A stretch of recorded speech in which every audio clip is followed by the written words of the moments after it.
spectroscopie, c'est une science qui étudie les interactions entre la matière et les ondes électromagnétiques, donc la lumière. Chaque molécule, chaque gaz possède un spectre électromagnétique qui lui est propre. C'est une science qui a beaucoup d'applications parce qu'elle permet de déterminer très précisément la composition et la quantité d'espèces qui sont présentes, par exemple, dans notre environnement, dans l'atmosphère terrestre, les gaz à effet de serre, les polluants, ou encore la composition des atmosphères planétaires, voire des exoplanètes. C'est aussi une science à caractère fondamental qui s'étudie au laboratoire, à la fois au niveau théorique et expérimental. La spectroscopie permet de déterminer avec très grande précision la structure tridimensionnelle des molécules.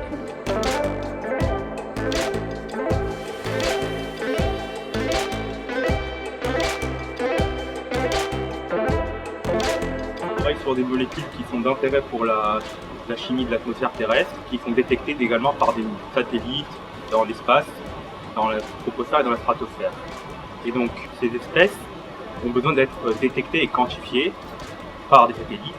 Et pour cela, nous avons besoin, comme vous pouvez le voir derrière, d'un spectromètre infrarouge à 3 points de Fourier à haute résolution. Donc là, actuellement, je vais commencer à refroidir mon détecteur avec de l'azote liquide pour voir le signal qui s'affiche ici.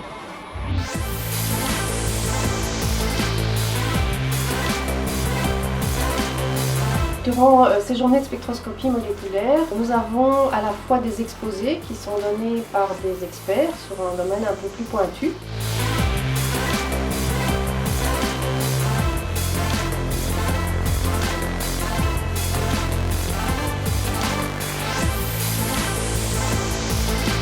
Because you still need a significant amount of energy to produce a mid-IR light, although this gets less and less. And the lasers, which were originally starting to run very low temperatures, can now be run up to 50-60 degrees Celsius. So very easy to use.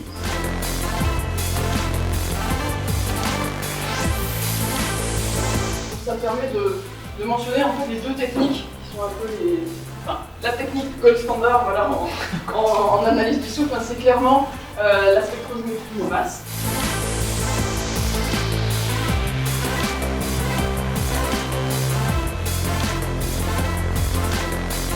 L'existence de deux espèces chimiques dans l'atmosphère de la Terre, en même temps avec une signature spectrale ici chez vous, dans une région spectrale, est-ce que ça va donner un problème dans l'atmosphère relative pour la mesure de l'autre?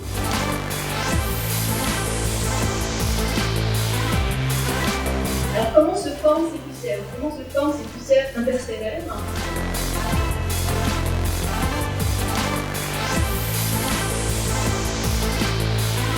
This spectrometer works with a very low rotational temperature with the adiabatic expansion.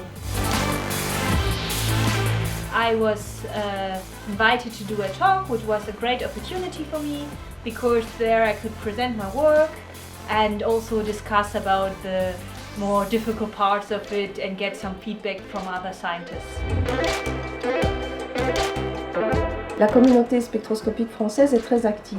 Elle est structurée depuis plusieurs années autour d'un groupe de recherche, un GDR, qui s'intitule le GDR SPECMO, qui est soutenu par le Centre national de la recherche scientifique, le CNRS, et qui nous a permis notamment d'organiser ces JSM chaque année. Elle permet aussi d'organiser des écoles d'été qui sont un peu sur le même format que les JSM, mais dans un lieu privilégié. Et enfin, elle augmente la mobilité des chercheurs, notamment l'année prochaine, nous allons organiser un tour de France de spectroscopie qui va permettre à quelques étudiants, un certain nombre d'étudiants, de voyager à travers la France et de visiter plusieurs laboratoires où ils pourront se familiariser avec différentes techniques expérimentales ou théoriques.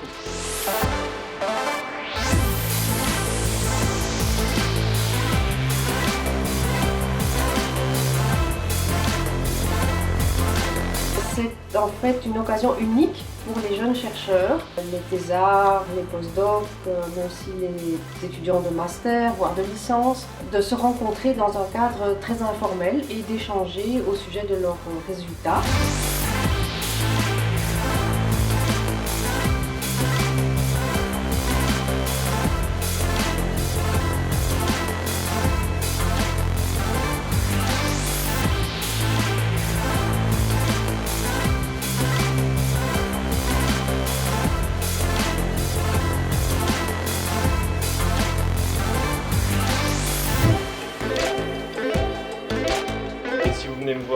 parlera de la mesure qu'on souhaite faire de la violation de parité dans les molécules, donc en plusieurs parties, en alliant spectroscopie infrarouge et spectroscopie micro-ondes.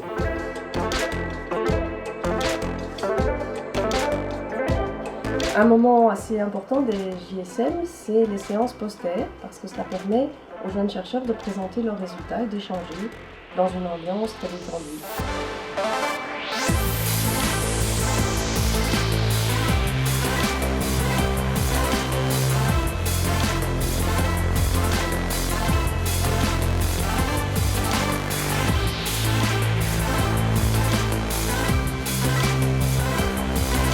GSM is an excellent opportunity for me to present my work. And I enjoy presenting my poster a lot. If you wanna know how the molecule dance, let's come here and join us.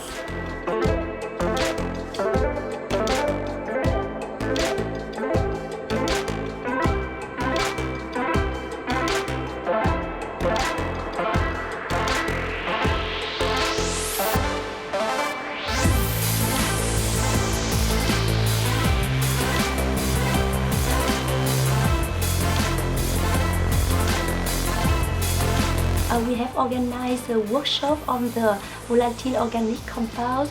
We started in the morning with 2 courses on quantum chemistry and rotational spectroscopy, and then we did some exercises for the students. And after lunch we went to the lab where the students could gather their experience on rotational spectroscopy. They did themselves some measurements and have learned how to work in experimental lab.